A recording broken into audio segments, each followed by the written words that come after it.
Assalamualaikum warahmatullahi wabarakatuh. Perkenalkan, nama saya Galang Erlangga. Di sini saya ingin menjelaskan tentang materi talak. Yang pertama, pengertian talak. Talak berasal dari bahasa Arab, yaitu katanya al-talak, artinya lepasnya suatu ikatan perkawinan dan berakhirnya hubungan perkawinan menurut istilah. Syarat talak adalah halal robi toiz zawaji wa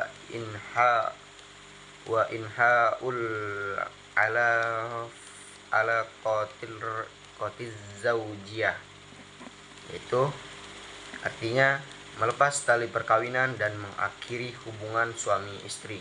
Talak merupakan salah satu sebab putusnya perkawinan. Jadi talak adalah menghilangkan ikatan perkawinan, sehingga setelah hilangnya ikatan perkawinan itu istri tidak lagi halal bagi suaminya.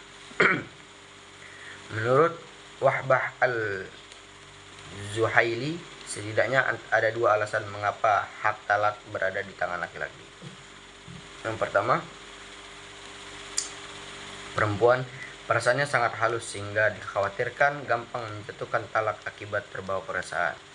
Dan yang kedua, tolak berimplikasi terhadap kewajiban yang bersifat materi, seperti penyegaraan pembayaran mahar, atau bila mahar belum dibayar, nafkah selama masa iddah yang harus diberikan kepada istri yang ditalak, serta mut'ah, yaitu pasangan karena ditalak. Kewajiban-kewajiban materi ini dianggap tidak layak dibebankan kepada seorang perempuan. Hukum talak dapat berbeda sesuai dengan situasi dan kondisi masing-masing sebagai berikut. Yang pertama itu wajib jika terjadi perselisihan atau bisa disebut juga sikok antara suami dan istri secara terus-menerus dan tidak dapat diselesaikan melalui dua orang hakam. Yang kedua, haram menjatuhkan talak ketika istri sedang haid atau suci yang sudah dicampuri. Sebuah riwayat menyebutkan bahwa Nabi memerintahkan Ibnu Umar untuk kembali kepada istrinya karena menceraikan istrinya dalam keadaan haid. Yang ketiga, sunnah, yaitu bila istrinya tidak patuh pada hukum Allah seperti meninggalkan sholat, sementara suami tidak mampu memaksanya. Yang keempat, yaitu mubah jika ada alasan tertentu, seperti buruknya perilaku istri, buruknya perlakuan terhadap suami, dan lain-lain. Yang kelima, yaitu makruh menjatuhkan talak tanpa ada alasan yang jelas, namun tidak dikhawatirkan akan berbuat zina jika terjadi perceraian. Makruh adalah hukum asal talak. Ada beberapa alasan yang dibenarkan untuk terjadinya talak, yaitu tidak terciptanya rasa cinta antara keduanya sehingga terjadi pergaulan yang tidak baik. Yang kedua, perilaku buruk istri atau suami. Yang ketiga, pembangkangan istri terhadap suami. Yang keempat, perilaku zalim suami terhadap istri. Dan yang kelima, suami atau istri tidak mampu menjalankan kewajiban. Yang keenam, suami atau istri melakukan tindakan maksiat seperti mabuk dan lain-lain. Macam-macam talak ditinjau dari segi waktu untuk dijatuhkannya talak itu, maka talak dibagi menjadi 3 macam, yaitu talak sunni, yaitu talak sunni yang dijatuhkan sesuai dengan tuntutan sunnah. Talak bid'i, yaitu talak yang dijatuhkan tidak sesuai atau bertentangan dengan tuntutan sunnah, tidak memenuhi syarat-syarat talak sunni. Dan yang ketiga, yaitu talak la sunni wala bid'i, yaitu talak yang tidak termasuk kategori talak sunni dan tidak pula termasuk talak bid'i. Dari segi tegas dan tidaknya kata-kata yang ditunjukkan sebagaimana ucapan talak, maka talak dibagi menjadi 2 macam, yaitu talak syarih, yaitu talak yang mempergunakan kata-kata yang jelas dan tegas, dapat dipahami sebagai pernyataan talak atau cerai seketika diucapkan, tidak mungkin dipahami lagi. Dan talak kinayah. Talak kinayah itu yaitu dengan mempergunakan kata-kata sindiran atau samar-samar seperti suami berkata kepada istrinya.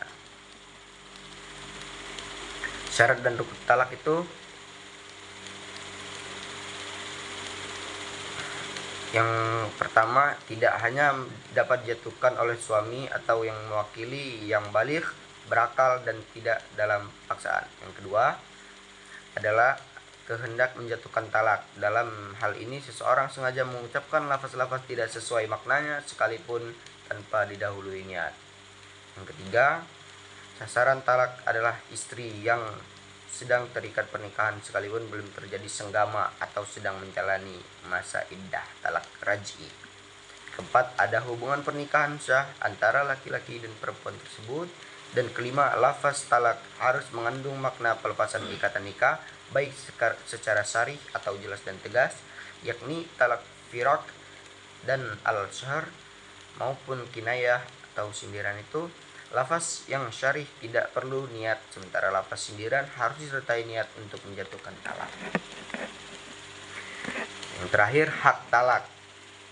Masalah talak adalah masalah yang sangat rentan dengan perasaan dan sangat nestapa, sehingga dalam pemutusan masalah talak dibutuhkan pertimbangan yang matang. Ini semua tentunya peran pertimbangan nasional tentunya harus dikedapkan. Yang demikian ini umumnya kurang dipunyai oleh perempuan, dan itu tuntutan logis apabila permasalahan talak yang dominan untuk menyikapinya adalah laki-laki. Maka dari itu Islam menetapkan bahwa talak adalah hak suami sangatlah beralasan, karena suami dipandang lebih mampu mengatasi kesulitan yang dihadapi rumah tangga. Abdul Ala Maududi dan Prof. Fazl Ahmad dalam bukunya The Laws of Marriage Divorce in Islam mengatakan bahwa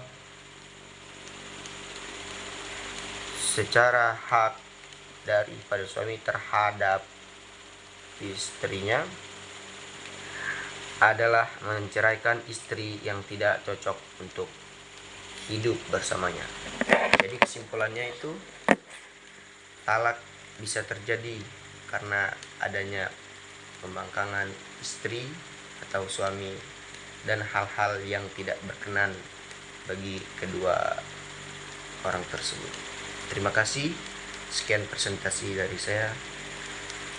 Saya akhiri. Wassalamualaikum warahmatullahi wabarakatuh.